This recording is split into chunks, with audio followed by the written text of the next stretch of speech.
precinct data, information as early as Thursday or Friday next week.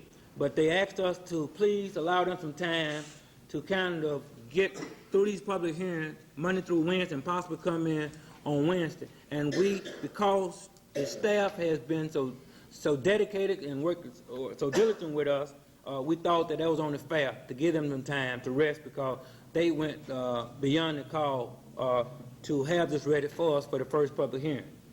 Representative Denny. Representative Flaggs, to your knowledge, did any of the House black members have any input into the committee plan? To my knowledge, I thought all the black members had input into committee. Which committee plans you talking about? You talking about the House, yes, the staff plan? To my knowledge, they had input in terms of congressional district as to what you would lack in terms of what it would take to protect your district in a sense. Some suggestion, I don't know. And that's basically about it.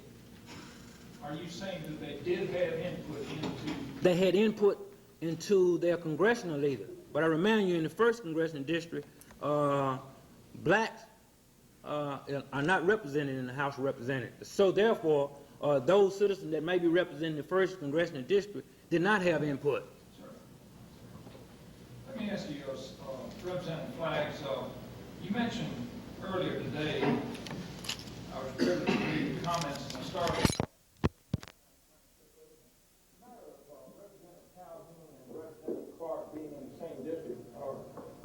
Tell us how that happened. Are you aware of that? No, I don't know what happened.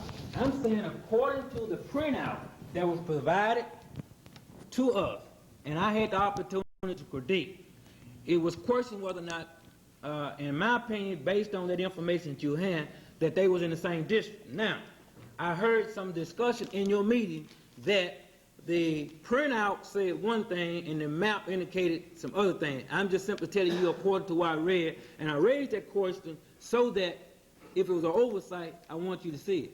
Yeah. Well, I would like to respond to you in that matter so that as we go on with these proceedings in the various other cities, you may not make the same error, if I may be so bold. Point of order, Mr. Chairman. Excuse me. If he's going to give out information, you've already made that rule. No information to be given out. Well, all right, then if I may, and I stand corrected, let me ask the question. Are you aware of how it came about that Representative Clark and Representative Calhoun were in the same district? No. Only thing that I know that upon reading and trying to get an interpretation of what was presented to the House as members of the House, it was noted, it was brought to my attention that it was in the district. As to what happened in the technicality, I don't know. Had you heard that the reason that was about was that Representative Calhoun did not know the precinct in which he lived? A gentleman from Hines, if you want to go, if you want me to respond to what you heard, I can respond to what I heard, and we'll be here for some time.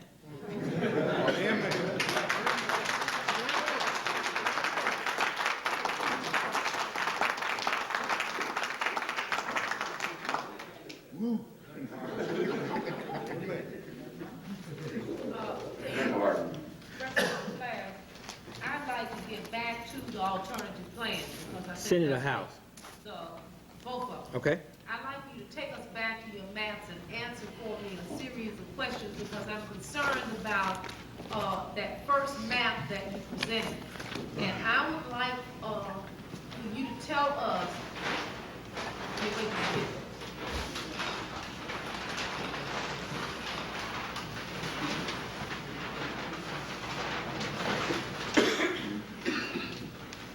Okay, it's my understanding that this map represents where the concentration of black population exists in the state. Is that correct? That is correct. And you would say that that population follows the Mississippi River. That is correct.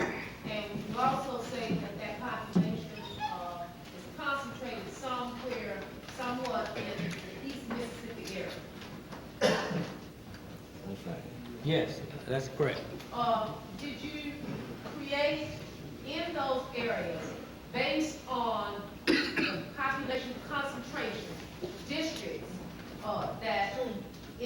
them that take in where that black population is, to the best of your knowledge? Yes, we did. In both plans? the In Senate both and plans. What we did in both plans is looked at the minority population, the black population in this state, and used the criteria that we thought that, the criteria of the Justice Department, of the Voter Rights Act, and carried and created districts, black districts. One of the black districts. Okay, the other questions I want to ask you.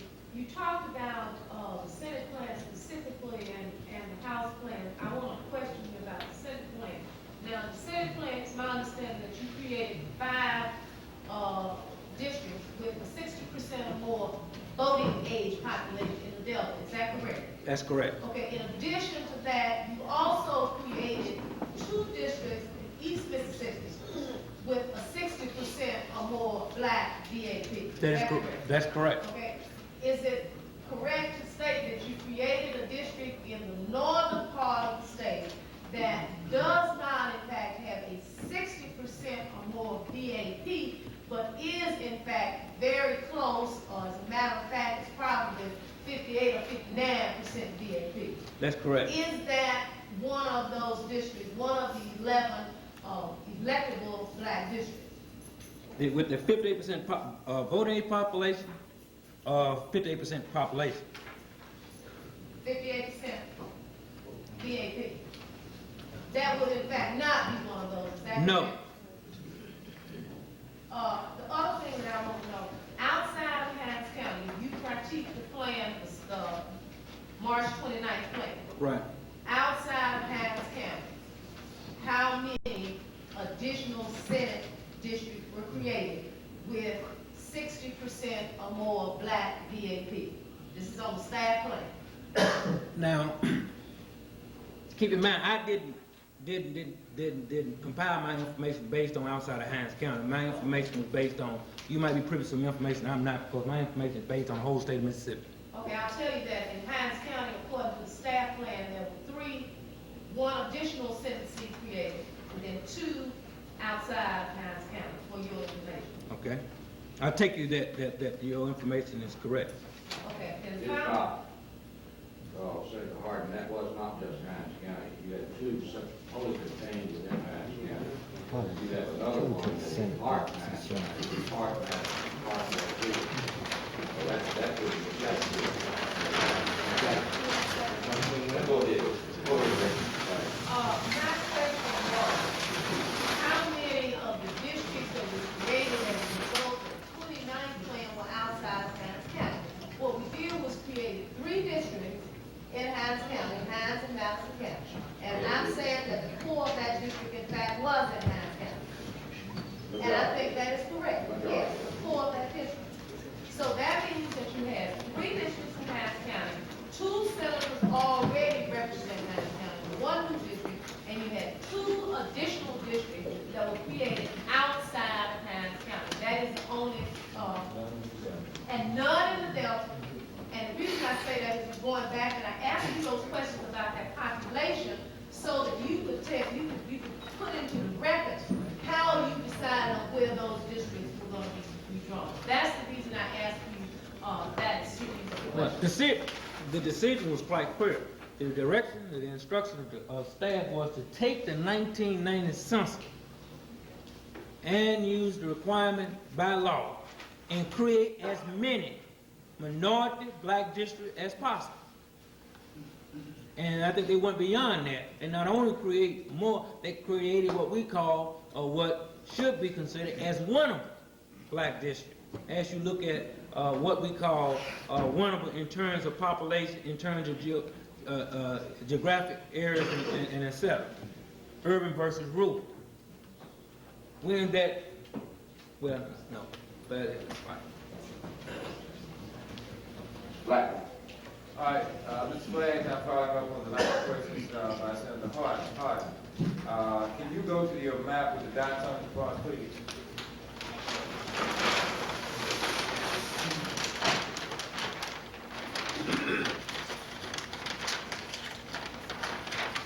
All right, Mr. Flagg, you're aware tonight that the the plan drafted by the committee did not create any additional black districts, or electable black districts in the Delta. You're correct. Now, the alternative plan which you've been addressing tonight, can you tell me how many additional black electable districts in the Delta the caucus plan has created? I assume that would be the red dots. Right. And since we're in the Delta, the audience as well as the committee would be interested, I know, in knowing what those districts are in that population. Can you give that to us? 34.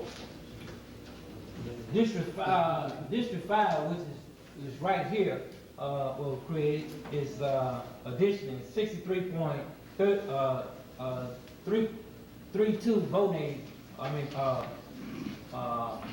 TV total population, and it's 59.58 voting population. What That's county? here. What county is that in?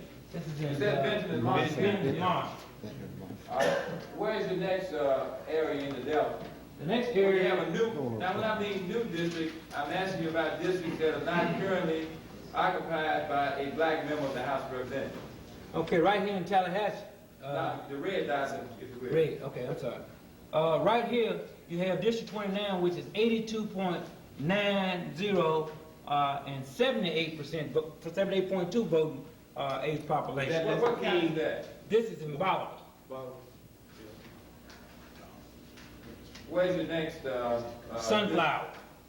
We have District 31 is 71.75 with a 65.9 voting age population. Now, is that a district in which there's no black incumbent in? That is correct. All right, where's your next Delta district at? Washington County, you would have District 50, 69.15. That's the King, isn't it? No, that is an additional black district. Okay. That's the King district is 49. Okay. All right, now, let me point out that it's impossible for the court reporter to take the words of several different people speaking out of turn and get them in this record. And so, for that reason, you must be recognized, and I appreciate it if we don't have questions from the audience to Representative Flagg. And if y'all will go, if Representative Flagg wants you to come over there and help him, that'd be fine, but we can't have conversations back and forth because the court reporter can't get there. Representative Flagg, you gave a figure for Washington County just then. Right. Now, is there another black district in Washington County occupied by Representative King? Yes, it is. So you're talking about another district in Washington County that's approximately 70% black? Right. All right, where's your next new district created? LaFleur. Sunflower, we'll get to Sunflower. LaFleur, you have District 30, which is 64.95 total population, and a 59.4 voting age population. All right, and that's in LaFleur County? Right. Is there another district in LaFleur County? Yes, District 34. Well, another red dot. No. Well, isn't that another dot down to your right there? Is that in LaFleur County? Yes. Homes in LaFleur County? Right, that is District 45, a newly created district which is 71.95 total population and 66.73 voting age population that was newly created. All right, now that's the district that, am I correct, that includes both Holmes County and LaFleur County? Yes. And that's a new district? Right. All right, is there another district you were about to, I believe, give us another district in LaFleur County? Is there another district that has a large black population? District 34. What is the population there? 62.79 total population and 56.94 voting age population. All right, but that's a yellow dot in. Right. And that represents somewhat population less than 65%. Right. All right, what is the, what other districts do you have if you do districts that you created in the Delta? Is that all of it? Yes, that's it. Do you have a new district in Madison County?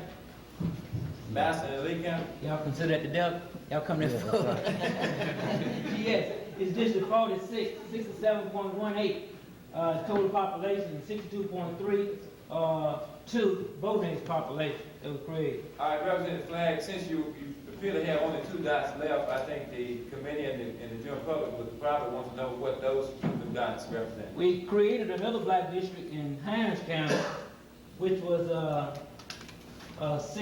District 66, 84%, and it had a 79% voting age population. And over here in Clark County, Jones, that's Jones, right?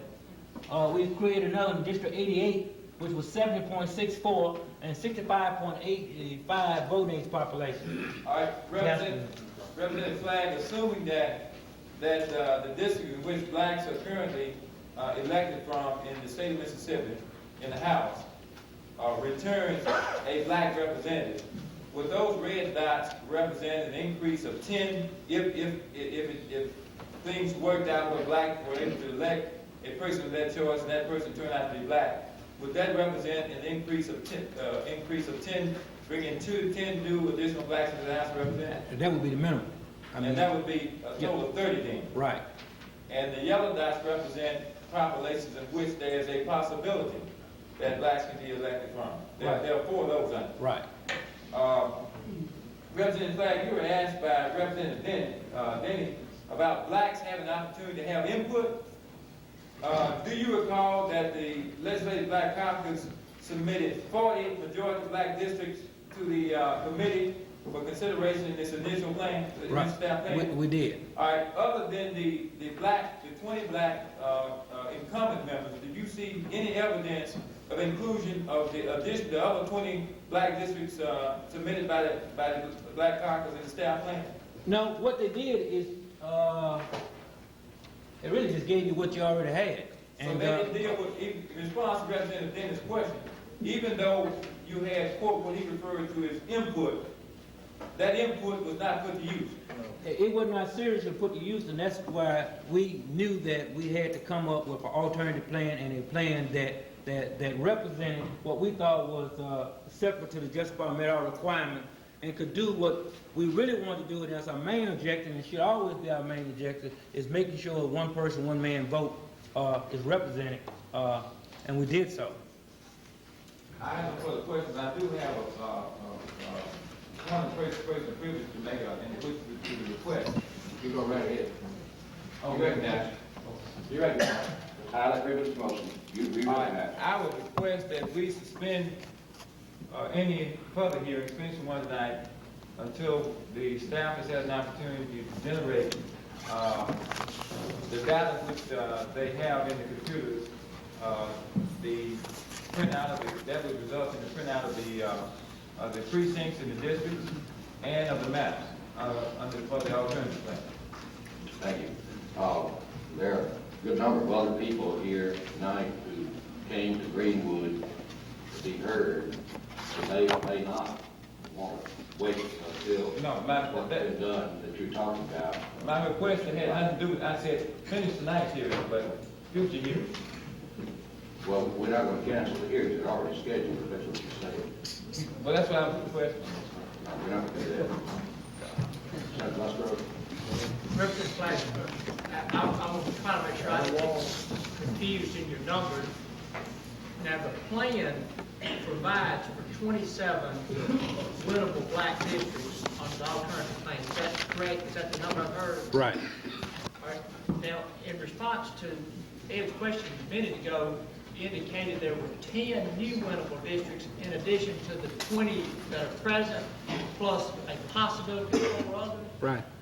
All right, now does that mean that out of the 20 incumbents that we have, that some of those districts are not labeled a quote-unquote winnable district? 4, and based on voting age population. So that takes care of the difference in the number? Right. Okay. Other questions, members of the committee? Thank you, Representative Flagg.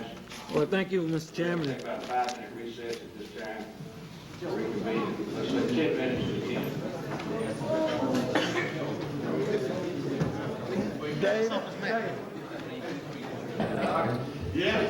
Now we're going back to where we left off earlier. Mrs. Gail Thompson.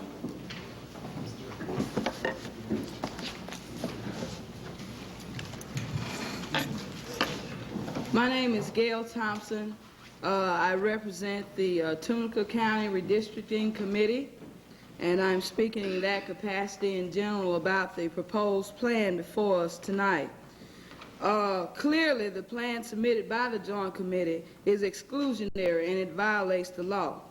The Voting Rights Act of 1965 specifically states that the legislature must create the maximum number of electable black majority districts. The plan should not protect incumbents but ensure that the people of this state, specifically the black population, which has been ignored for so long, be represented. The proposed plan effectively dilutes black voting strength. We object to the proposed plan submitted and urge that this committee adopt the alternate plan, which creates the maximum number of electable black majority districts. The time of the plantation and the master is over.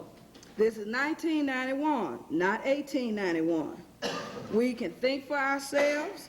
We are more educated today, and our rights have been steadily whittled away by the Reagan administration, the Bush administration, and their henchmen. The rights we do have, we will exercise them. We will not sit idly by, as has been stated time and time again, by others, while the strengths we as the black community do have are diminished, diluted, and minimized.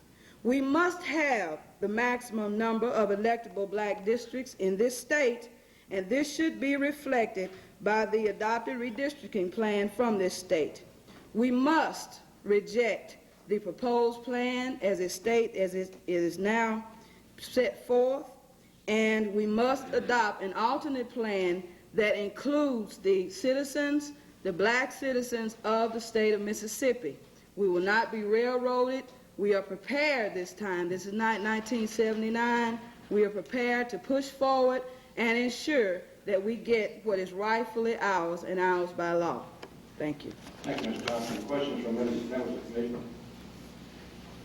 Mr. Samuel McCray is, I believe, is withdrawn his request.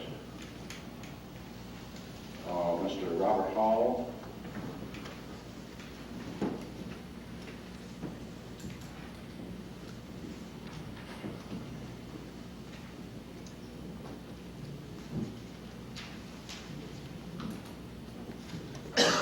Mr. Chairman, member of the Reapportionment Committee, ladies and gentlemen. My name is Robert Hall. I'm a member of the Tunica County Redistricting Committee. I'm here tonight to urge you to please accept the alternative plan, the one that has been presented by Representative Flaggs. Not because it's a nice thing to do, not because it's the right thing to do, even though it is, but because it is the law. In Tunica County, we only have 8,164 people. To move a decimal point here or there may not seem like much to some of the large counties, but when you move a decimal point, you affect people's lives. And we need to have the most representation we can for that 8,164 people. So I'm asking you on behalf of the citizens of Tunica County to please look at the alternative plan and accept it as the plan for the state of Mississippi. Not only because Tunica County is so small, we are constantly losing people. When we look around and we tell the young people, why should you come back to Tunica or why should you stay in Mississippi? They say there's nothing here. They think that we're living in the old Mississippi. I tell them this is the new one. A progressive Mississippi that is changing, open-minded, and willing to listen to what is right and abide by the law. With that in mind, I came here tonight to represent their plea that they be allowed to have the maximum representation that they can achieve. They told me before I left, they say, well, when does reapportionment come about? I say, every 10 years. And they say, well, if you don't go down there now and say something about it, it'll be 10 years from now. So with that in mind, I decided to come and talk to the committee and ask you please to allow us to have the maximum number of electable black districts because it is the law. Thank you. Questions from members of the committee? Thank you, Mr. Hall. Mr. Janelle Johnson? I will not. Thank you. You want to pass? Pass. All right, thank you. Mr. Al Rankins? believe he's gone. I believe the Washington County people left, most of them. Mr. Alexander?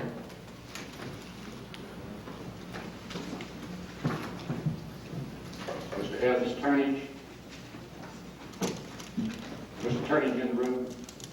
Come in, Mr. Chairman. Yes, all right.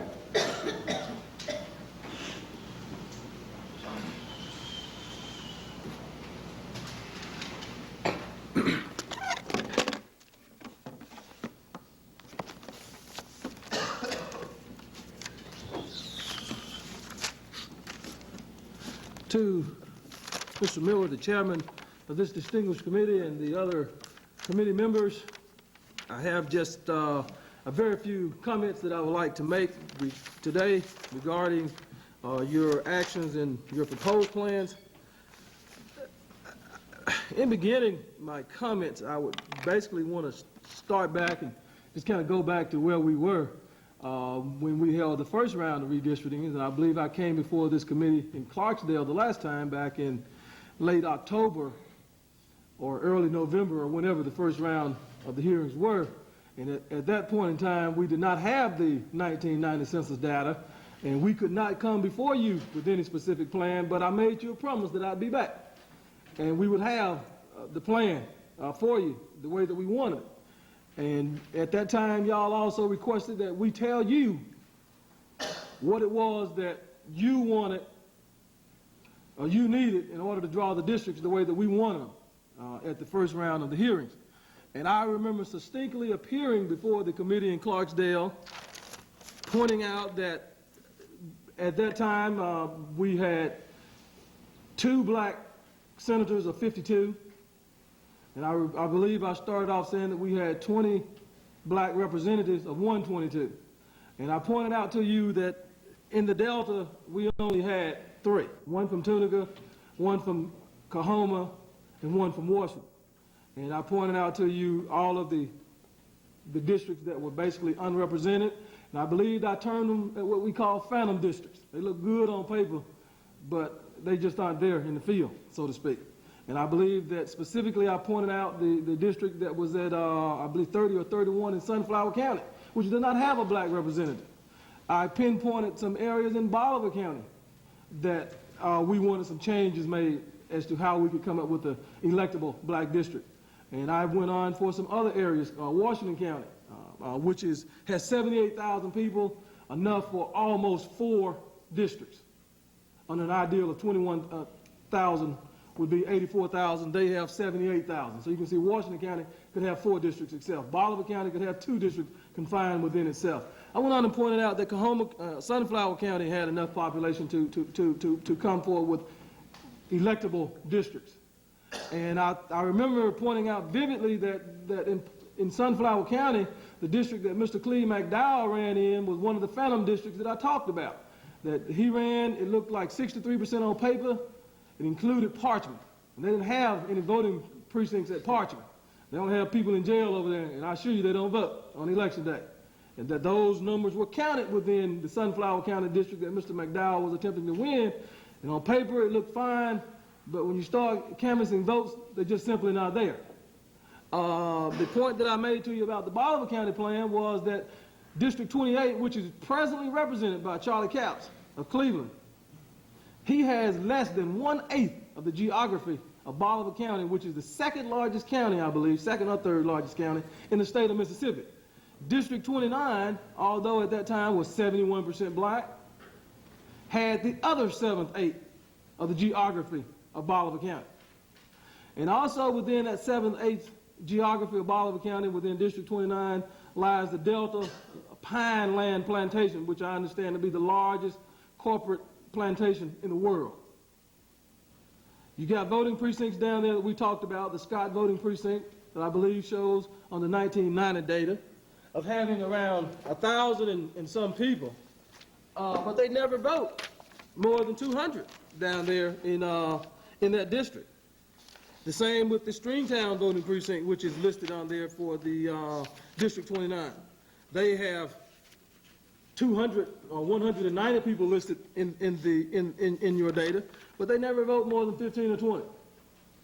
practical things that we know exist. It's a rural area, the Bernard voting precinct, a very rural area, very, very, very low socioeconomic conditions existing in these areas. The educational level of these people are very low. All of this is bared out in the census data. And we specifically requested that when you draw the districts this time, that we wanted you to reduce the geography in District 29. But when I get your plan and I analyze it, what happens?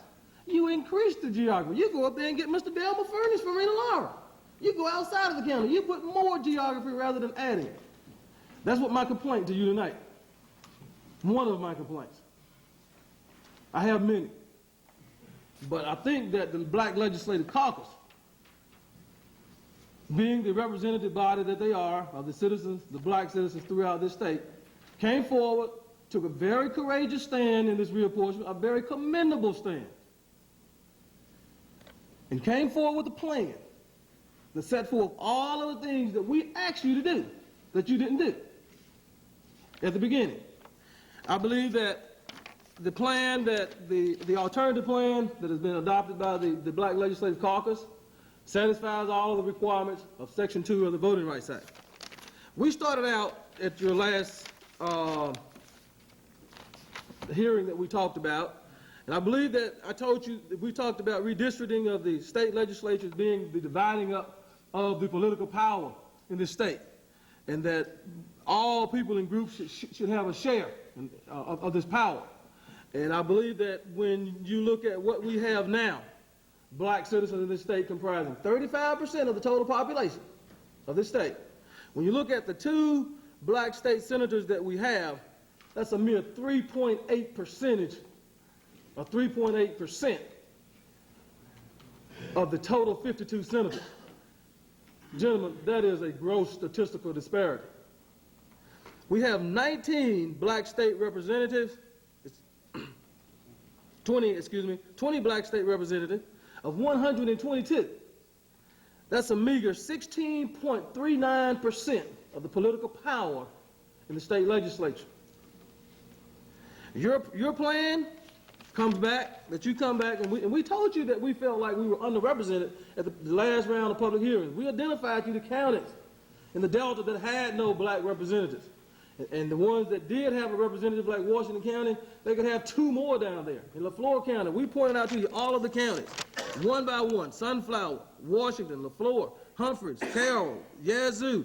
We told you the counties where you could get more black electable districts. And you come back with your plan, you don't listen. You adopt your plan.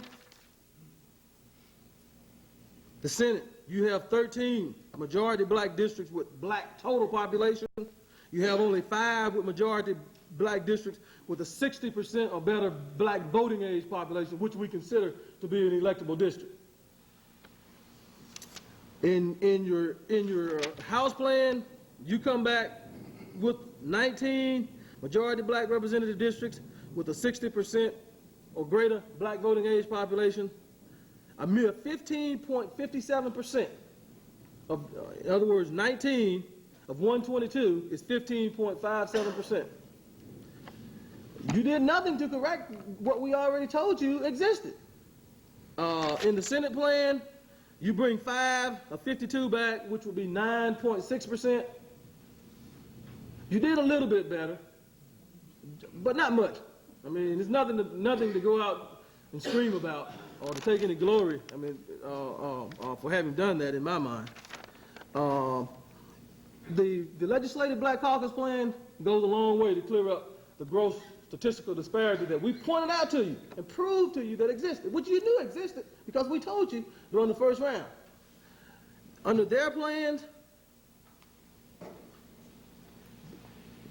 the alternative plan has 27 what we consider to be electable districts. 27 of 122 is 22.13%. That's a big improvement over your plan and what presently exists. In the Senate plan, they're proposing 11 of the 52 would be electable. That would be 21.15% of the 52 Senate districts. Now, I know some of you are going to holler and say, The Voting Rights Act don't guarantee you no proportional representation. In fact, there's some disclaimer language in there that says that specifically that it doesn't. And I say you're right. I mean, we all know that. The Supreme Court has said as much, and the Fifth Circuit has held as much as well. But when you look at the plan that the Legislative Black Caucus has come up with, and which I fully support, it's not proportional representation. Remember I told you that there are 27 of 122 constitutes 22.13. Remember we have 36% of the state. Under their Senate plan, it only constitutes 21.15%. Remember we have 36%. So you can't argue that it's maximization. You can't argue that we're seeking proportional representation. The only thing that we're asking for is creating majority black districts where possible. And that's what their plan does. The Supreme Court recently, in a case out of Arkansas concerning the same subject, legislative districts and the reapportionment, summarily affirmed a 3-judge decision out of Arkansas that held that wherever possible that you can create majority black districts, in light of racial block voting taking place in these areas, that you got to do it. Otherwise, it's a violation of Section 2. Your proposed plan, that was staff created plan of 329.91 as amended of 4.2 to 4.3.91. I believe Mr. Flagg's termed it dead on arrival. I would concur with his opinion on that. Your plan don't go near far enough. We think that the Legislative Black Caucus plan is a much, much greater plan. It's much fairer. It's also going to save the taxpayers of Mississippi a lot of money if it has to go to court, too. So I want you to know that we came before you and asked for what we wanted at the first round. We come back today. We're concurring and joining in the plan of the Legislative Black Caucus. You asked us to tell us what we wanted. We told you. You did nothing about it. We brought you what we want. We're going to give you one more opportunity to give us what we asked for, which you said that's what you wanted to do in the first place. And if you don't give it to us, we'll be at the Department of Justice up there. We'll be up in Washington letting them know. And if that fails, we'll be in the federal court down here to see can't we do something about it there. Thank you, Mr. Carey. Any questions from members?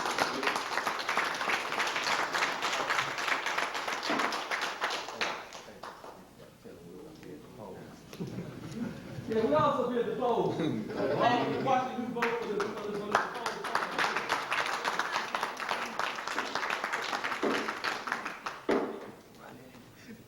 Judge Bernadine Young, I believe, is left. She's not here, is she? Mr. David Jordan. Excuse me. Mr. Jordan, I never could get this straight. Is it Jordan or Jordan? Either one is okay. I've been called both. And I hear it both ways. Yeah. It really doesn't matter.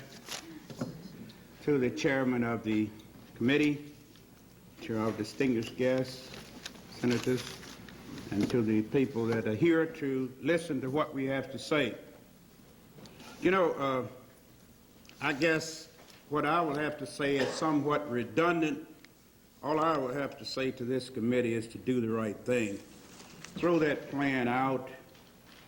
It's going to cost the taxpayers money that Mississippi really doesn't have. I can recall that the Honorable Bill Lane was there summer where we went to Washington to talk about a plan similar to this that did not survive. When will Mississippi learn to do the right thing? The plan that the Black Caucus has presented is the right and sensible plan for the people of Mississippi. It is open and it is fair and it is just, and yet it does not come up to 35%. Why are white people so hard to learn? Why is it so difficult for those who wrote the Constitution of the United States, wrote the Voting Rights Act, why can't they live up to what they wrote? These are questions that we as black citizens ask. Now, Leaflore County is about 60% black population, and all we have is 2 horsetail districts. The district that start here and go all the way around. And the one that within the city limit is about 50% black with about a 45% VAP black population. As a result, we don't have any representation in Jackson. The representatives there, sadly to say, really don't represent the majority of the black population up in Leflore County.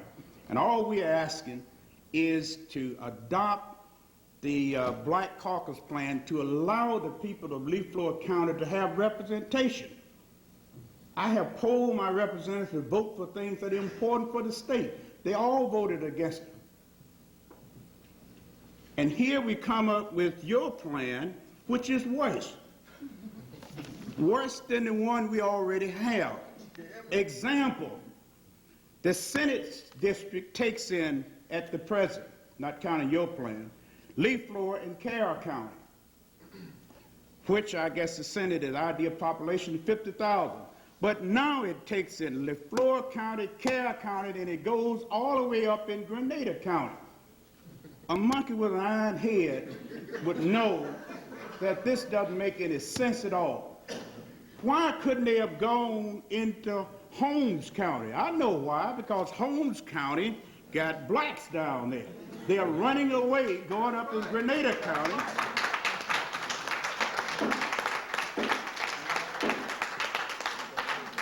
Running from us when we are the majority. Now this is gerrymandering at its worst.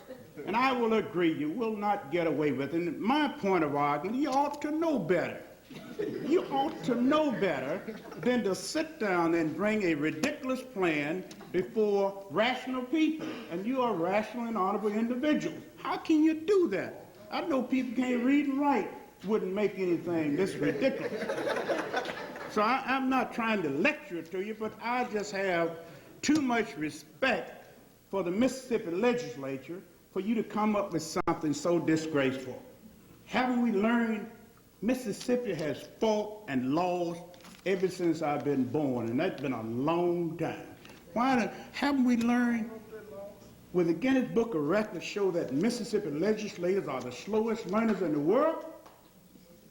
Question is now, that District 33 now is 58% general population, and it runs into Little Holmes County. It runs all the way through Leflore County and up to Grenada County as well.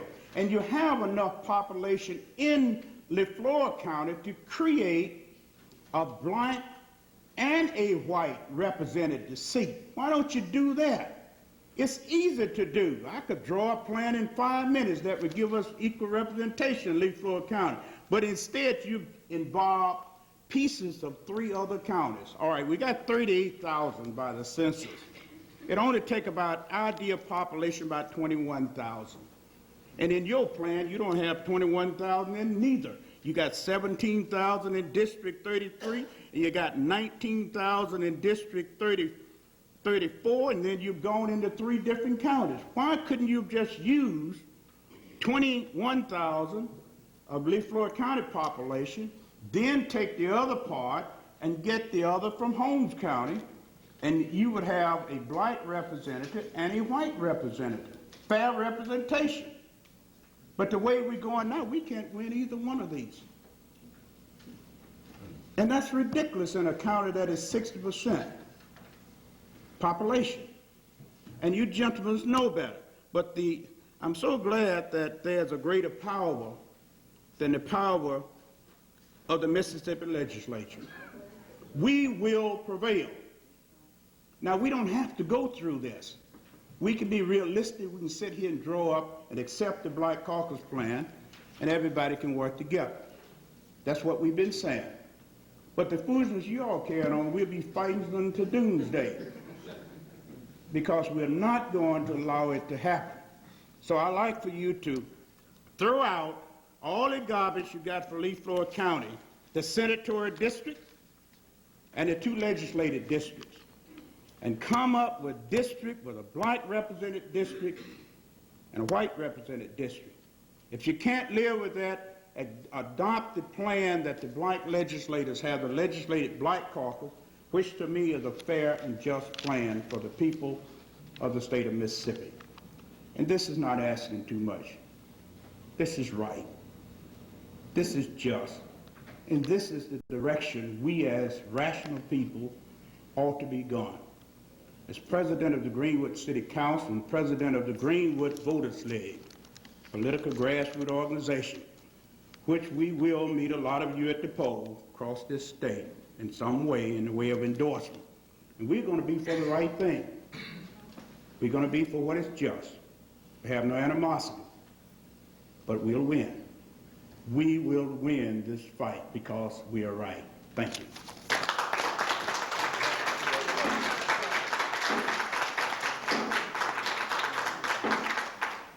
Mr. Jordan, there may be some questions. Yes, sir. Excuse me. Senator Brown. Carry on. Mr. Jordan, were you discussing the Senate proposal for Floor County when you complained about the configuration of the district? But all of them are, the Senate proposal is not fair either. Well, I understood you complained about a district that went up into Grenada County. Was that the Senate district? That's the Senate district. Well, Mr. Jordan, are you aware that the proposal of the committee has most of the Floor County, most of Carroll, and portions of Montgomery in one district? That's the committee proposal. And the Senate district that goes from Floor County up into Grenada and over into Carroll and Montgomery, that's the plan that the Black Caucus proposed that we're calling the alternative plan. The committee did not propose that. The plan that takes Floor County and Grenada and Carroll and Montgomery that goes up into Grenada, that's the alternative plan. Are you speaking in opposition to that? No, I'm not. No, of course not. I'm speaking in opposition to the legislative plan. Well, I understood you complained that the Floor County district went up into Grenada. My question was, it could have well took a route south into Holmes County, as well it could have taken one northeast into Montgomery County, whatever direction it went away from the black population. That's all I'm saying. You're running away from us. And if you want me to show you where we are, then I could do that. I could draw a plan to show you where black people really are, as it relates to the Mississippi Senate. Are you aware that the proposal by the Black Caucus does not put any of the Floor County with Holmes County either? Well, I'm not. The Black Caucus proposal doesn't do that either. What percentage does it, the Black Caucus Senatorial District give District 14? What percentages are important in this as well? The Black Caucus does not list District 14 as even being a majority black district. 13. It's District 13. District 14 is LaFleur County. It's changed to 13. Well, 13. It has been changed to 13? I was on. One person talk at a time so this lady can get it down. I was on There may be some changes in district numbers. Okay. With different plans. Quite naturally, if you move the boundary lines, you may have the number in a different place. I was. 13. District 13 is from Georgia plan. Okay. This is fine with me. This is the Black Caucus plan. District 13 is a 65.34. I have no qualms with that. Amen. It is the kind of district that we can live with, that would give us a representation we've never had. So you don't object then to the Black Caucus plan, which puts a portion of the Floor County in with Grenada. That's okay then? No, this the Black Caucus plan here. It is irrelevant to me where they put the rest of it if they can adopt this.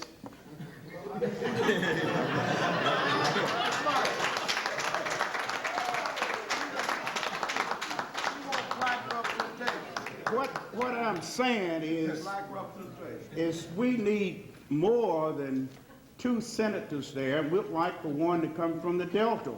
The Delta has no representation of any significance from the black people. We'd like to have a senator.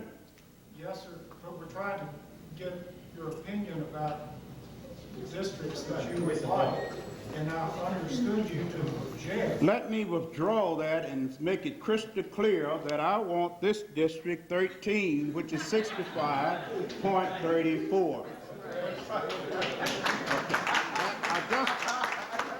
I just want to make that clear. Now, what I've said beyond that as it relates to the Senate district, just strike it. This is what I want. Now, You no longer object then to running a portion of LaFleur County up into Grenada County as long as it's not. as long as we have 65.4 in District 34, and it does include a part of LaFleur County, I have no problem with which direction the other part goes. I think this is important. Your bottom line is that you want some districts which are electable black districts. Well, that's true. I would want no different from what your committee has created. You have shown that you also wanted most or almost all of the districts white. So I don't see anything wrong with me wanting a senatorial district from that involves LaFleur County. No, sir, there's not thinking more wrong than that. No, that even applied to it. Whether your actions speak longer than anything, you better louder than anything you could say. I'm just looking at the result of your plan. Other questions from members of the committee? Thank you, Mr. Jordan. You bet. Appreciate your comment. You bet. Okay. Ms. Laverne Holmes, I believe Ms. Holmes has left.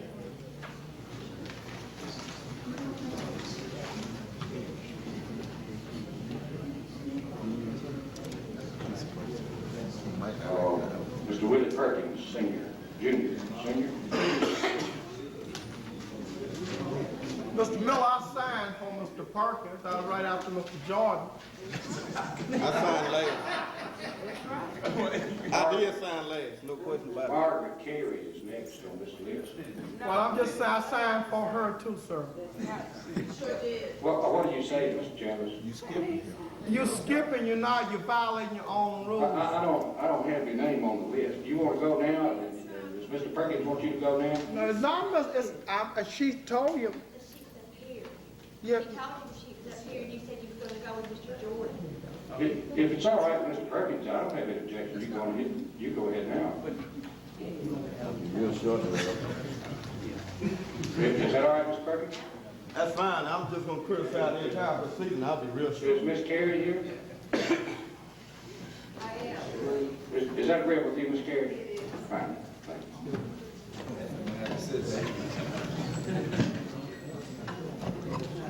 May it please the chairman,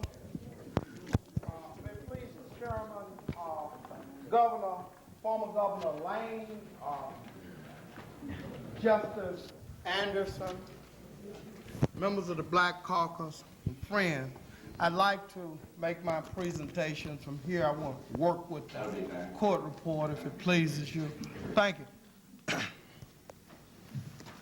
Mr. Chairman, I come today to try to involve other people in this process. If it's okay with you with my presentation, I'll be as swift as I can, but I do think that it's important that we make a record, and I think it's important that local people, many of them not as blessed with all of the endowment of others, ought to participate equally in this process, and my testimony will try to help that.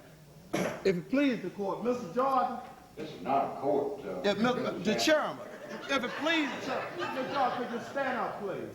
Now, Mr. Jordan, could you, first of all, have your people with the Voters League to stand, please? Those people, we're going to vote on this plan. Those who have testified. Okay. Those people have not testified. We want to, anybody testify. Okay, sir, what is your name? Reverend Dial. And you're black, is that correct? And you're from LaFleur County? You got to talk loud. Yes, and now you've been presented two plans.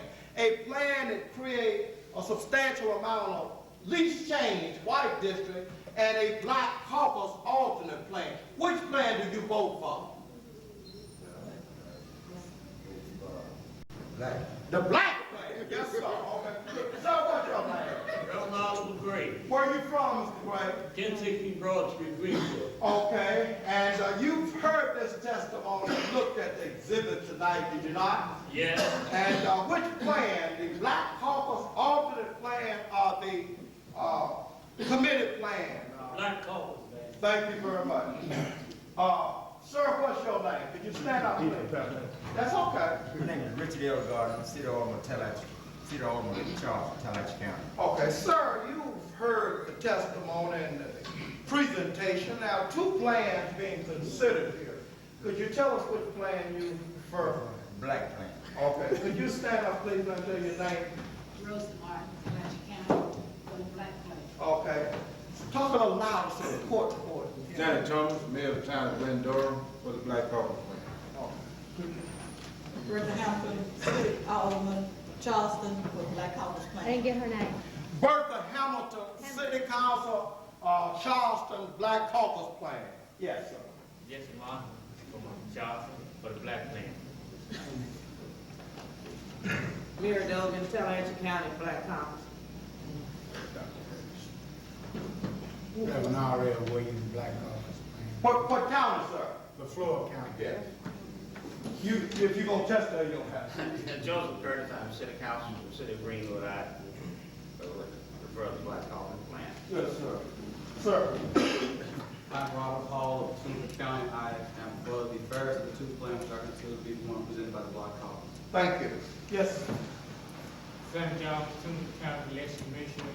I prefer the black caucus plan.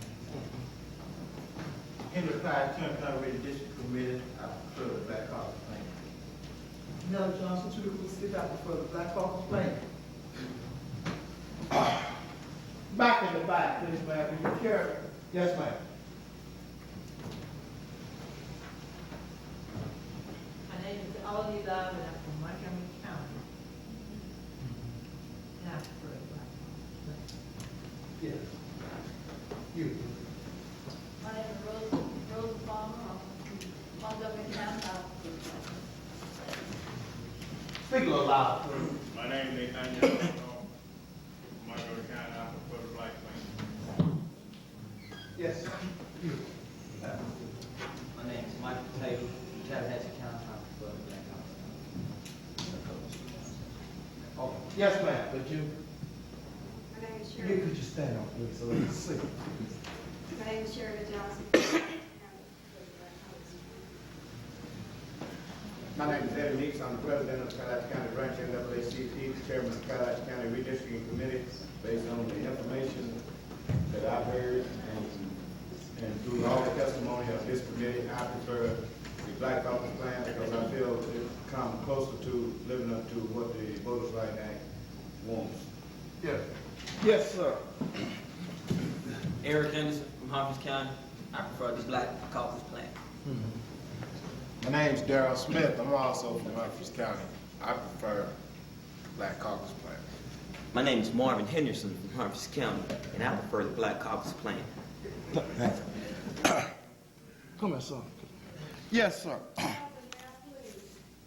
Although I will testify, my name is Margaret Carey, I'm from Washington County, and although the other representatives from Washington County had to leave, I was asked to represent them, and I believe there were 10 in number, all African-American citizens of that community, including 2 supervisors, county supervisors, Mr. Luther Alexander and Mr. Al Rankins, Justice Court Judge Young, and Justice Court Judge Laverne Holmes, and other members of the community, all of whom came here tonight to support the plan that is being proposed by the Legislative Black Caucus.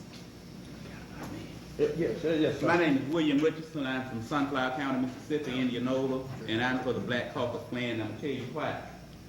I'm a candidate for District 31 state representative. Now, under you all's plan, my district is 58% black. Under the Black Caucus plan, it's 71% black. Thank you. May it please the chair, I'd like to proceed. Mr. Chairman, what I will try to do is just make this thing, try to make a record. And basically, as I understand it, and I like to talk in layman terms, I understand it. The Supreme Court in 1986 in a case called Thornburg versus Jingles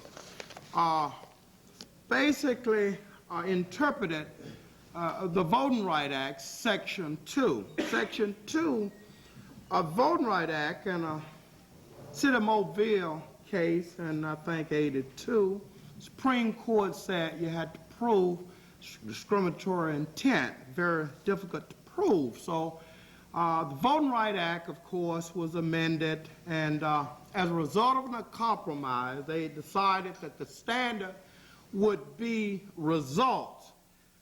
Any action that results in discrimination, you didn't have to prove intent, you looked at the bottom line. So many people wanted to know what did that mean. Well, in 1986, the Supreme Court told us what it means. In North Carolina, a redistricting case, Thornburg versus Jingles. And in that case, the court basically looked at a series of redistricting situation, House and Senate, and et cetera. Some of those House and Senate plans were approved and some were rejected, but the bottom line is the Supreme Court said three things. First of all, you had to determine whether or not there was enough population that would support a black district. Number two, whether or not the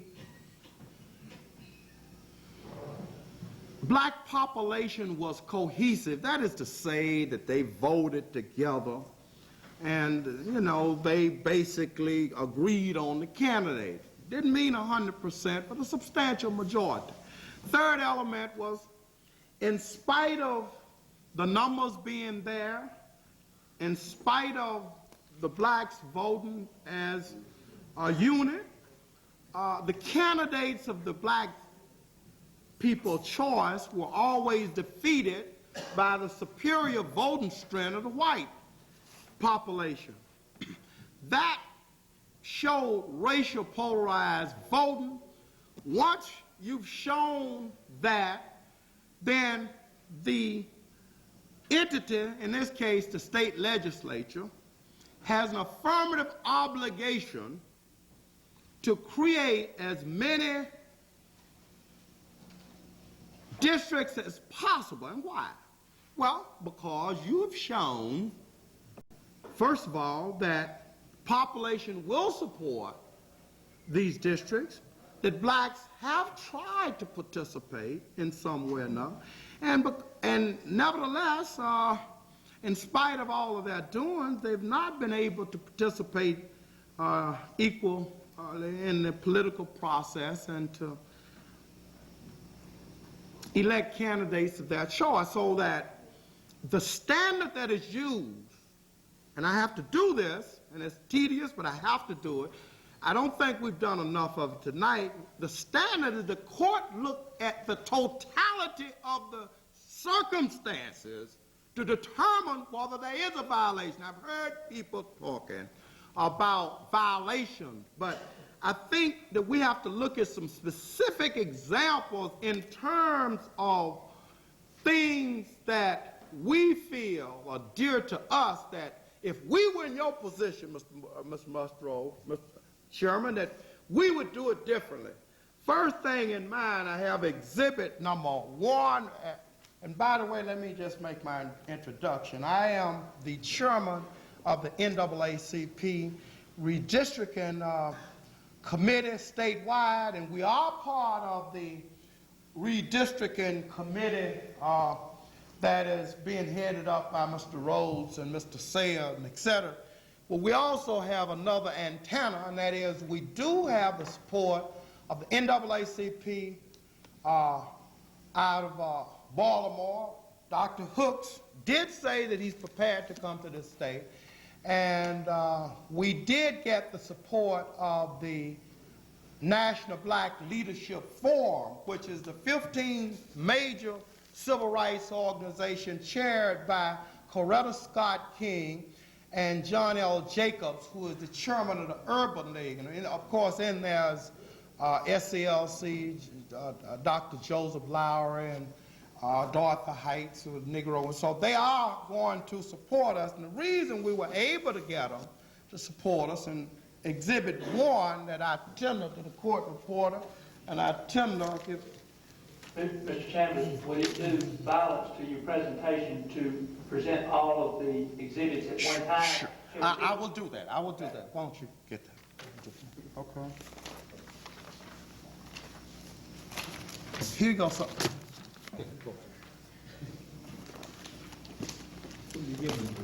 Just those people up there. Mr. Chambliss, can you pass them all out and then the court reporter mark them all at the end? They are marked. I'm giving her marked. I pre-marked them. She was very gracious and very kind.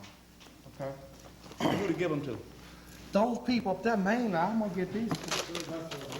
Yeah. There you go.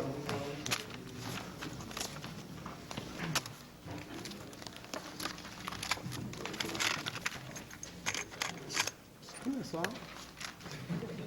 Over here, over here.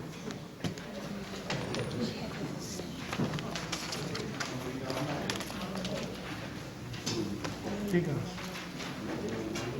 Pass.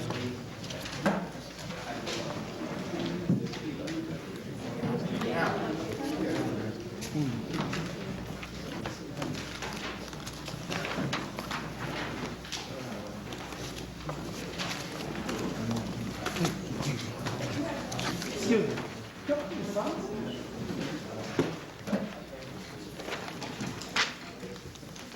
You're one over there. Over there. Over there.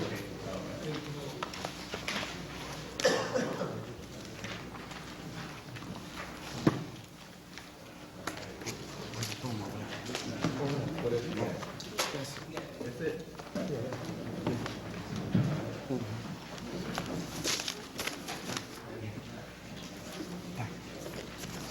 Excuse me. May it please the chair, the first exhibit, and I won't go into it, it's attached to the record of this testimony, is exhibit dated January 1991, and it's the William Winter Teacher Scholarship, and that is a program that the legislature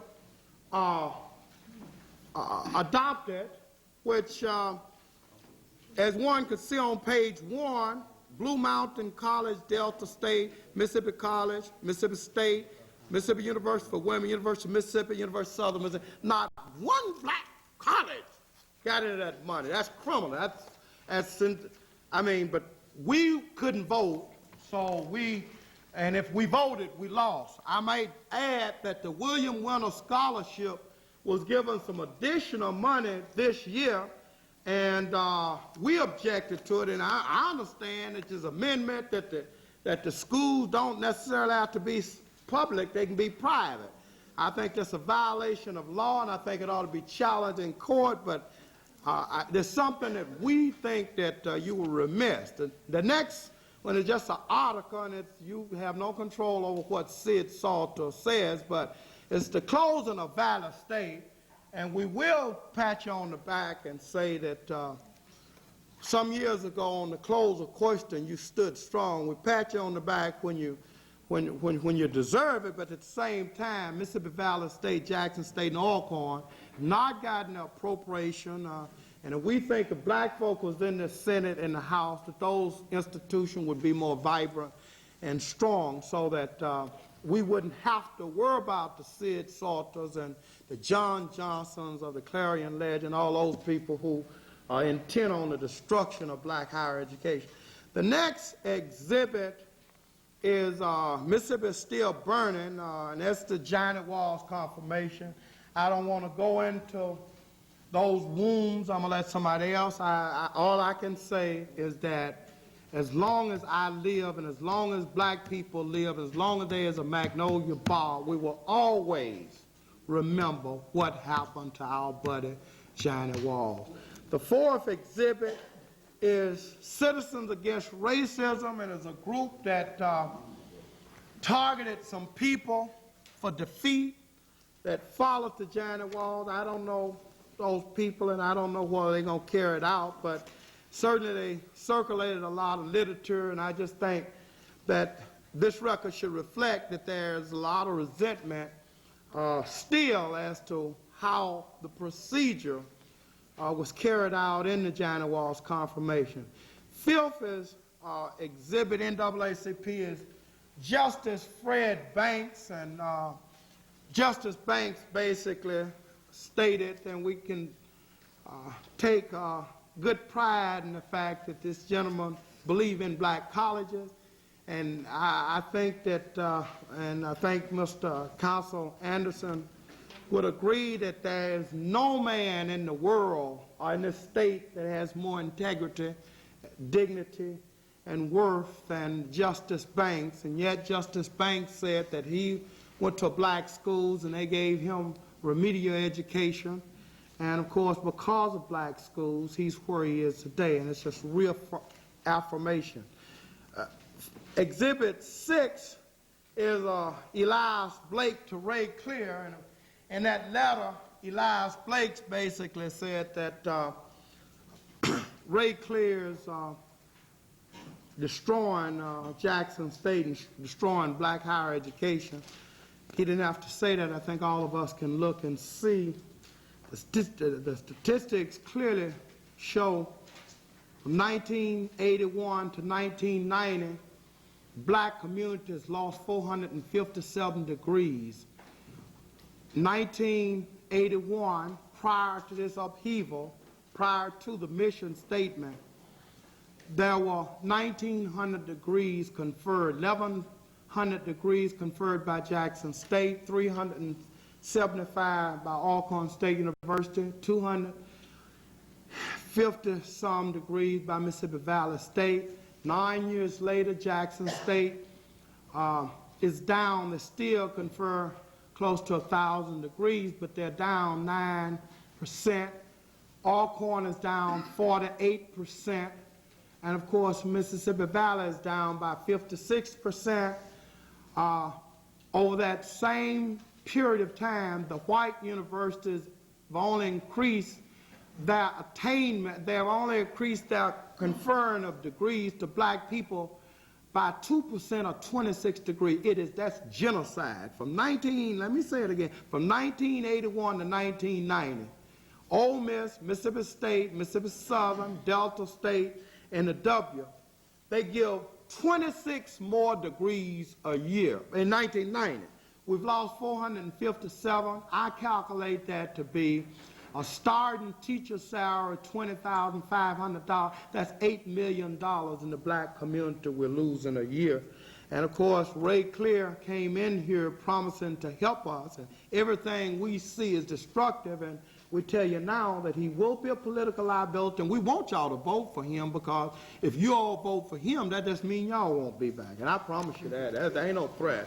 The last one is, the next one is NAACP 7, Are the Winds of Change Freeing African American? And that's an article by me, authored by me, and it was an assessment of Mr. Mabus and assessment of the legislature. And my conclusion, I think that article was in at its first term, I don't know what year, but my conclusion was that Governor Mabus and the new leadership had an opportunity to be the best there was in the state, but I thought that they'll probably end up the worst. And I said then, and I say now, that black people, anybody who's listening to me now, I'm saying we have no permanent friends, we have no permanent enemies. And you just get it out of your mind that you're going to be with Mabus, or you're going to be with Dowdy, or you're going to be with Johnson. You're going to be with who going to help us, who going to fire Ray Clear, who is going to enhance Jackson State Oil Corn Valley, and who are going to make it possible for us to survive Mr. Chairman, for the next 4 years. Okay. I'll back. I'll stay in the ballpark. My point in that article, and you can read it, my point, and I said the same thing. You've been very nice. In that article, what I said and what I'm reaffirming tonight is that we can't get caught up in Republican or Democrat or Independent. We are small, a minority in the state, and we have to make certain issues the litmus test. We can't talk about who gonna hide and who. We don't care about that. What we care about is survival and anybody who's gonna help our program, and that's all I exhibit. Last but not least, exhibit number 8. No, it's not last. Number 8 is nothing more than May 17, 1990, which is a passionate plea that the NAACP made to the College Board prior to all this financial thing. It's wonderful. God is great. Because we said then what was going to happen to Jackson State was going to happen because we knew that they had some serious problems in the student fee and collectment. We tried to get the 1990 legislature through the College Board to ask for a special enhancement grant of $5 million to be spread. We wanted to remove the deficit at Mississippi Valley. We want to remove the deficit at Jackson State. And of course, we wanted to do something for Arkansas. Nowhere in the world you get two and don't get the other. So political, you just had to say something for Arkansas. Well, as it turned out, Ray Clear and Will Hickman didn't even let me speak. And of course, I wrote, and that's okay. And nothing happened. But as a result of what we said, we can show, if we ever go back to court, that we pointed out what was happening in terms of push-outs, stop-outs, drop-outs, and how we asked for constituency funding. What is constituency funding? Constituency funding is funding that take into consideration poor people, people who would have problems in terms of drop-out, stop-out, push-out, and that paper explains it. I'm not going to go. Last but number 9. We talk about the Minority Media Directory. I'm sure you all know about Today's Mississippi, which talks about the various newspapers that are black-owned, the various radio stations, and I might add there are, at least one television station. And one of the things that Mr. Chair, Acting Chair, that I'm somewhat amazed about is that many people still don't know about these hearings, and my understanding from talking to staff is that these minority publications and radio stations were not sent. And I think the Jackson Advocate was sent, but we have we have a newspaper, the Bluff City Post in Natchez. We have the Fayette Chronicle in Fayette. We have the Jackson Advocate, Jefferson County Chronicle, the Mississippi Enterprise, the Mississippi Digest Memo, the Greater Golden Triangle. Yeah, thanks. I just want to get in the record, though. I'll leave it alone, but I just want you to understand. No, you can go ahead and speak about it, but I mean, the names are on the list. The names are on there. I think you're very eminently fair on this, Mr. Musgrove, but I guess what I'm saying to you, what I'm trying to say is that in terms of trying to get the word out to people, I think that the committee ought to consider doubling its effort in terms of minority press. The last but not least exhibit is Exhibit 10, and it's a composite exhibit A, B, C, D. The first exhibit, Mississippi Higher Education, and we would ask Ms. Court Reporter, if you will, if you could deal with articles that are underlined, 2 facts and figures on fiction on education in Mississippi, Mr. Chambliss, are you not wanting to introduce that? I'm gonna give it to you. Yes, these I had pre-marked. Okay. Sanction voted against blacks on IHL board. That's the second article. Mississippi files its rehearing brief while black board members cry foul. Ole Miss appropriation still more than Jackson State, Alcorn, and Valley State. That's Exhibit 1A. Have that. Exhibit 10B, which has Thurgood Marshall on it. The articles we ask that you consider in the record is a Ayers versus Elaine update, Marion Barry, understanding how some African Americans feel,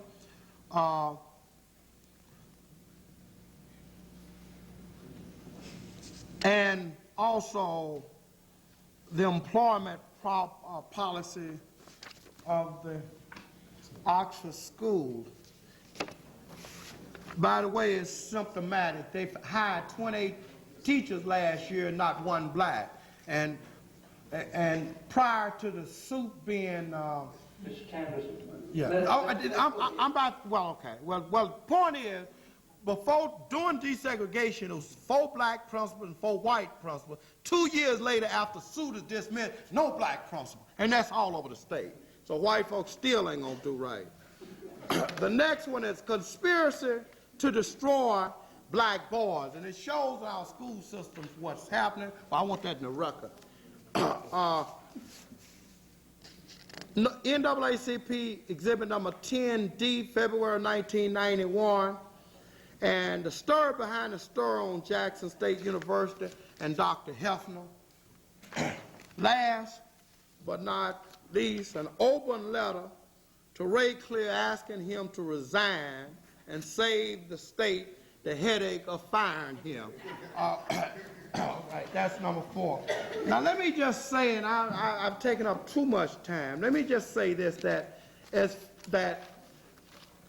the Jeffers case, Mr. Anderson and Governor Lane, Jeffers versus Clinton, and that's 59 United States Law Week 34-60, 1991. In that case, the Supreme Court affirmed 2-1, 3-judge panel, and in that case, the court basically affirmed a situation. Mr. Blackman, you and Flagg need to get together with John Walker. John Walker is a black lawyer out of Little Rock, and we talk daily. And you got the same situation where they were not allowed access, et cetera, but Supreme Court basically said in that case, affirmed that you can, anywhere you can, when you show discrimination, they got to show discrimination. People make an assumption about Mississippi's race. Yes, it is. But you got to prove the racism in the state. Now, once you prove, I know it's there, but you got to prove. Once you prove it, then it kicks in, and they're obligated. And I'm just saying, there's some things that you all can learn from Mr. Walker, but he was one of the driving forces. Section 5 procedural manual, I don't have that. I'd like to supplement the record. That's 28 CFR 5155. I know Governor Lane got it there, but basically, the only thing that I'm concerned about in that is that the Justice Department, Mr. Musgrove, adopted a result standard for Section 5. In other words, when you submit your thing to them, they're going to govern it by the results. Now, it took a lot of fights, and but they finally decided, get this, Mr. Musgrove, please. It took a lot of effort for them to do that. Let me just say that I appreciate appearing here today. I hate that my appearance got off to a rocky road, and to the extent that I may have made some people uncomfortable, I apologize, but let me just say that I'll do anything for my people that's legal, and I think that it was very, very necessary that Mr. Flagg presented his plan on a timely manner before everybody left, because without Mr. Flagg's plan being explained, people were just up there talking, but nobody knew what was going on. Thank you very much for you all. Mr. Chambliss, your eloquence has smoothed over a rocky road. There might be some questions. Any members of the committee have any questions? Okay. Mr. Chambliss, all of the documents that you presented will be made a part of the record and have have been marked. Now, the ones you have handed over here. That's just for you all to have if you want them. Yeah. Thank you.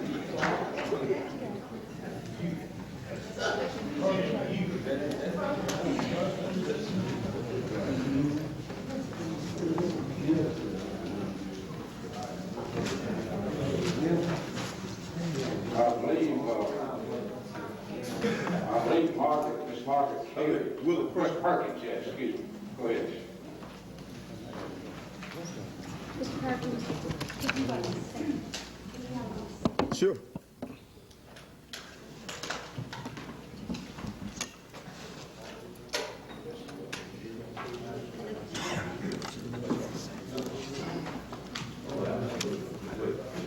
Go ahead, Mr. Perkins. Okay, my name is Willie Perkins. I'm the president of the Florida County branch of the NAACP, and in addition, I'm the city judge of Greenwood, Mississippi. To the chairperson of this committee and committee members and other persons, ladies and gentlemen, my primary concern is this hearing, this so-called citizen input hearing. To me, this is nothing but a mockery, a charade, because you're really not here to get citizen input. I think when you look at the availability of the data, the maps, the census data, you look at the number of blacks involved in this process, it's really just a charade, something to look good when you submit whatever plan you eventually adopt to the Justice Department to say we have input hearing from the citizen. It's a charade. The chairperson of this committee is acting like a 20th century Adolf Hitler, a complete dictator, trying to order people around, not wanting to provide any information from him, from the committee, to the peoples here. I mean, in order for there to be a freely exchange of information and ideas, I mean, you got to give something back. You have access to everything, and you want to run down here, provide us with nothing, tell us you want our input, tell us you're going to do something about it, and Attorney Ellis Turnage pointed out so eloquently, you didn't plan to do nothing about it. You simply want to know, want to get our input and suggestions so you know how not to draw the plan. And that's exactly what you did.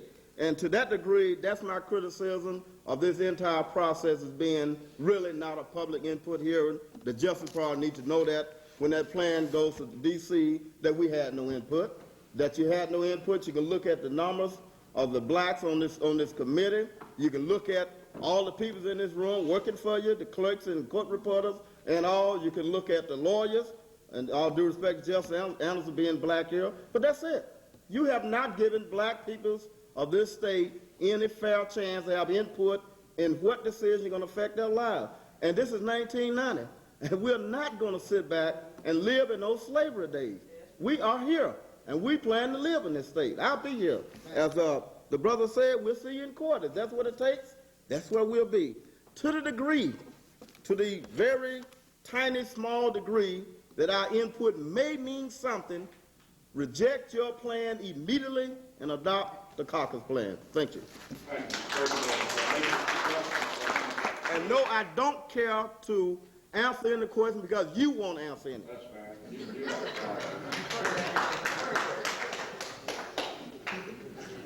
Ms. Margaret Carey.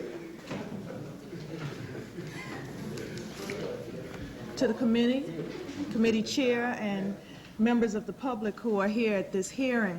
Initially, I did not come prepared to make a statement because I knew that there were people who had made statements and that they would put forth a lot of the specifics that I'm most concerned about. I am a citizen of Washington County. I'm a very active citizen in that county and throughout the state. I am also the director of the Voting Rights Project of the Center for Constitutional Rights that is based in Washington County, in Greenville. I wanted to make a presentation as the hearing proceeded, basically on the same issue that Mr. Perkins has spoken about. I think that the procedure itself of this hearing shows a lack of good faith and a lack of fair intentions in the legislative redistricting process. You all, this committee, is the official governmental body that has been charged with looking most closely at this issue of redistricting. You're important to us as citizens. And for that reason, you came to us in the fall of last year and you said, we want input on what we should be doing. And at first, some of us thought it was kind of odd, you know, because usually we have a proposal or some kind of suggestion before us and we can respond to that and give alternatives. But we said that's all right, because if the process is one that is saying we want to go ahead and get the input and then we'll come back with what we think responds to it, and then we all can sit down and come up with something that everybody in this state could live with, we'll go along with it. And so in the fall at the hearings, people came and they said to this committee that they wanted a maximization of black voting strength in this state. The other side of that, they didn't want black voting strength diluted in this state. And you went back and presumably to accomplish what the people said they wanted in the public hearing. Instead, you come back with a plan that fails to meet that standard that was clearly set before you at that time. But that's not the worst part for me today as I sit in this hearing. The worst part is that when you bring it back knowing that you didn't make the effort that was requested of you, you come back to these same people and you don't show the respect and the courtesy of bringing that plan and putting it up here and explaining, presenting it to the public, and saying we did not do what you asked us to do for these reasons. But that's all right, even if you didn't want to do it at the beginning of the hearing. But then to say that people who have come out tonight, and a lot of them who have sat here for hours, cannot ask a question of any of you, cannot have a discussion on your plan that you have approved in our name. I mean, because that's the only power that any of you have, are the powers that individual citizens like me and the people here give you. But we don't deserve that much respect to have you come back and explain why you didn't do what we asked you to do.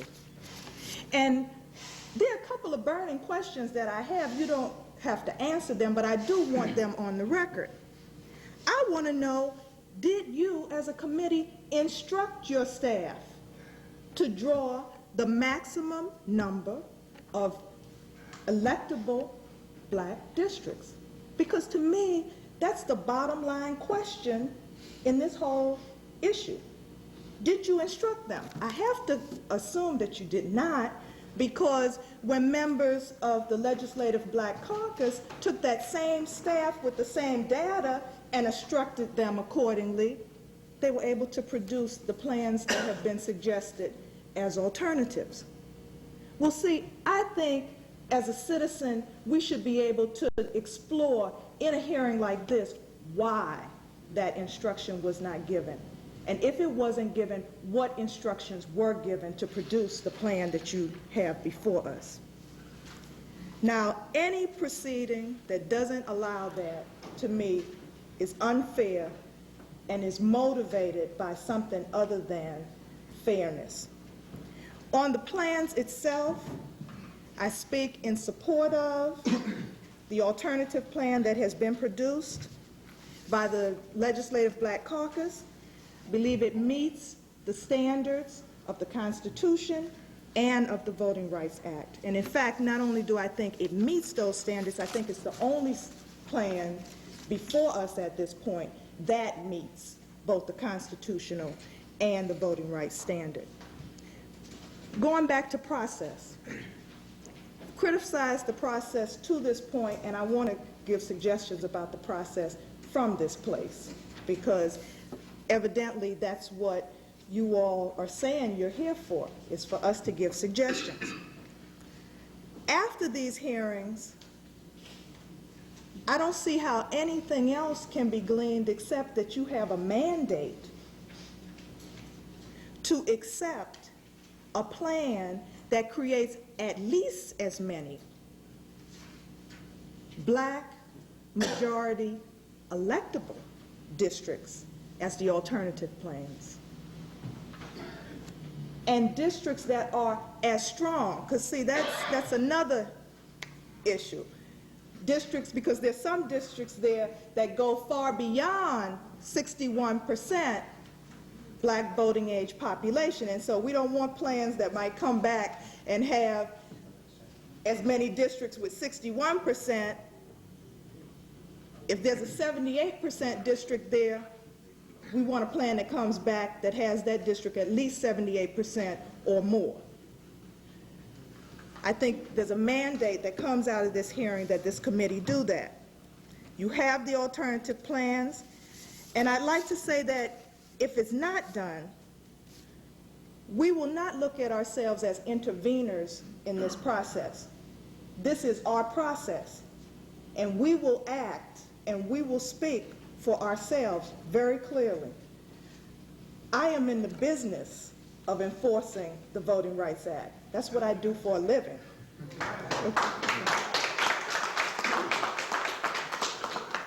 And in all fairness, I think you should know that if a plan that does not meet the criteria and the standards of these alternative plans will not be enforced, will not be adopted by this committee and ultimately by the legislature, we will fight in the Department of Justice.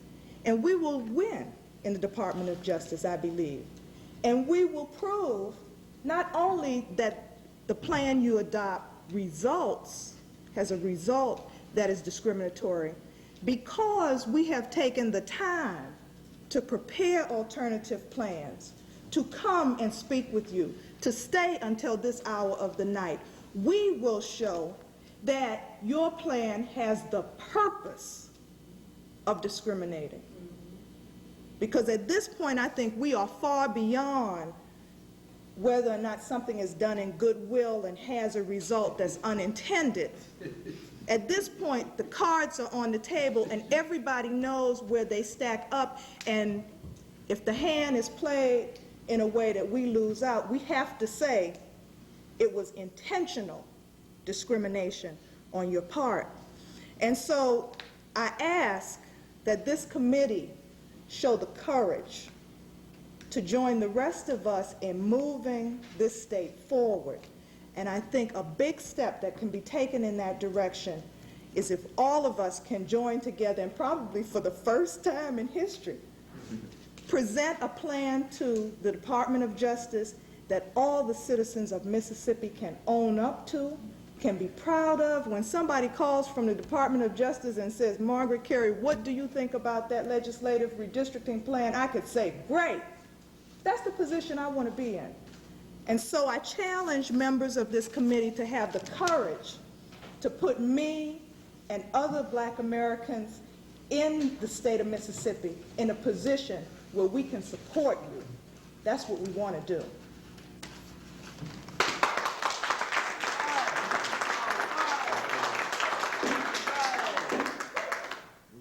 Ms. Carey, there might be some questions. Did you choose to I'll respond? take questions. Are there questions from members of the committee?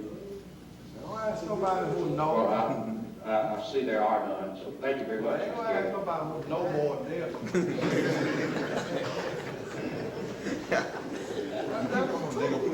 This concludes the hearing from all of the people I have on the list. Okay, Mr. Chairman. Just a moment. Oh, thank you. Just a moment. Before you... If there are others present who wish to be heard, who were not on the list and whose name was not called, would you identify yourself? Yes, sir. Did you want to speak to the committee? No, I just want to make one comment. Yes, sir. That'd be fine. I would like to encourage the committee. My name is Eddie Meeks, and I'm the president of Tallahatchie County Branch NAACP, and I would like to encourage the Reapportionment Committee to go ahead on and adopt the Congressional Black Caucus now. Mr. Chairman. Yes, sir. I'm Johnny Thomas, mayor of the town of Glendora, and I'm wearing here a hat from USS John F. Kennedy, brought to me by my 20-year-old brother, who gone and fought for us. And I come here tonight fighting for him and ask you all to adopt the Black Caucus plan. Thank you. Yes, sir. I believe we heard from you, but. Well, I would like to say something. What'd you say? I didn't get your name. Johnny Thomas. Johnny Thomas, Mayor of the town of Glendora. Johnny Thomas, Mayor of Glendora. Thomas. Tallahatchie County. Thank you. My name is Darrell Smith. I'm from Humphreys County. Yes, sir. And I would like to tell y'all one thing. Y'all are older than we are, and we're watching. We're at the front row. We're taking notes. And we're passing on to young brothers and sisters just like us. It's not getting worse, it's getting better. Thank you. Mr. Chairman, all I wanted, I forgot, my name is Alvin Chambliss. Chambliss, yes. Alvin Chambliss. Alvin Chambliss, Jr. Okay. I just wanted to put it in the record, and I know the prohibition against this committee answering questions, but I want the record to reflect that my understanding during prior periods that after this committee comes back, it report this, my understanding is this is a subcommittee. Is that, and my understanding is this committee supposed to report in each chamber to the election committee. And I'd like to know whether you want to continue the process that has its origin at least since the 60s, I think, 63, I think. And so I'd like to ask that question knowing that you're not going to answer it, but I'm also saying that if there's a voting change that is different from that was on the book in 64, then it changed, it must be pre-cleared. My understanding, again, this is a presumption, rumors, that you gonna try to cure some of the defects in these proceedings by appointing a special committee. The special committee ain't gonna help Senator Hardin. It's not gonna help Representative Clark, nor is it gonna help Representative Blackman, because I don't know how in the world y'all gonna be in 3 places or 5 places. You know, at the same time, I understand you're gonna have simultaneously hearing going on simultaneously in the North and the South. So that's where we needed, and on voting for things, that's where we needed representation.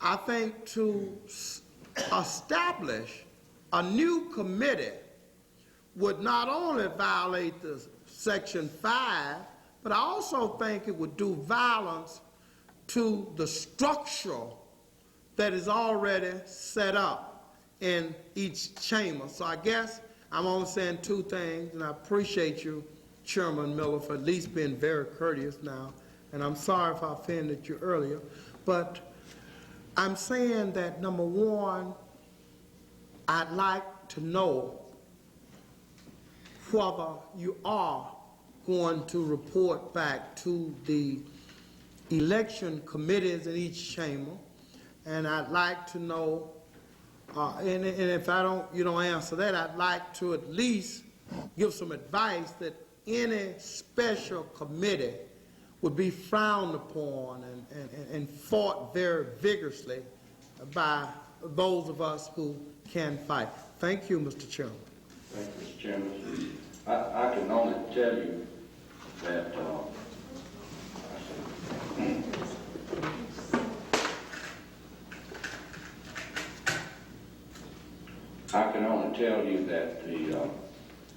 in the Senate, 2 resolutions have already been introduced.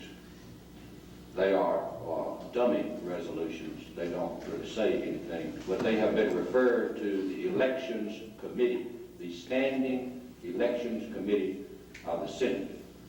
I cannot tell you what may or may not happen in the House of Representatives, but I can tell you that in the Senate, those resolutions have already been referred to the regular Standing Senate Elections Committee, not this committee.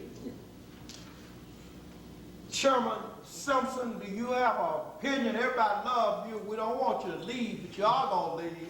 But could you relate to that? Because that's a very touchy issue. Yes, sir. My opinion is the House members are going to go by the House rules and the Speaker is going to refer. Thank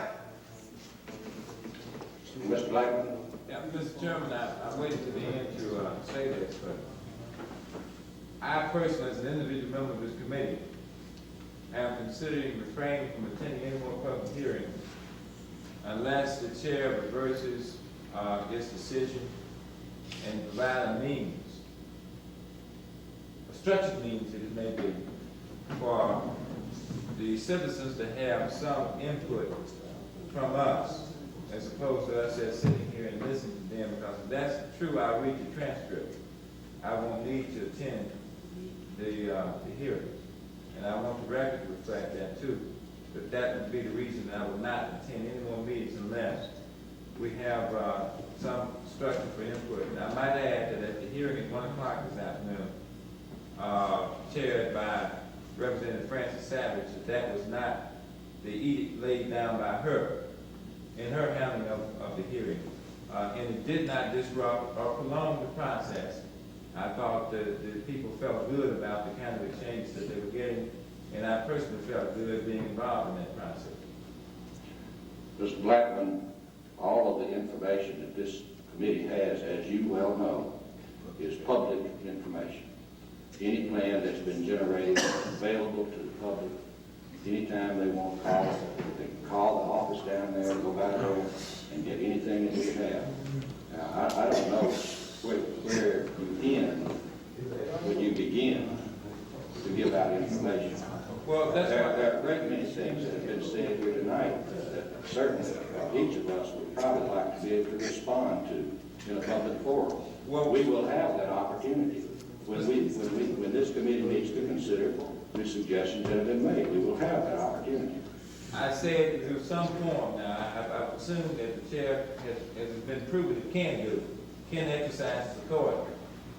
But to cut off total communication, I think destroys the meaning of a public access, which is what we have. You say that whatever we do is public record. We are public officials. And I feel awfully bad with having simple questions go unanswered. Now, I realize that it can be abused, but the chair seemed very able to handle itself, and I'm certain it wouldn't get out of hand. Well, we've been here since 7 o'clock, and by not having those questions, we were able to finish by 11:20. I don't know when we would have finished otherwise. Maybe at 8:30. Maybe you'll finish at 8:30. Well, that's assuming. This meeting is adjourned. Next meeting will be in Oxford, Mississippi, 6 o'clock p.m. 15. Summit, Mississippi, 6 o'clock. April 15th.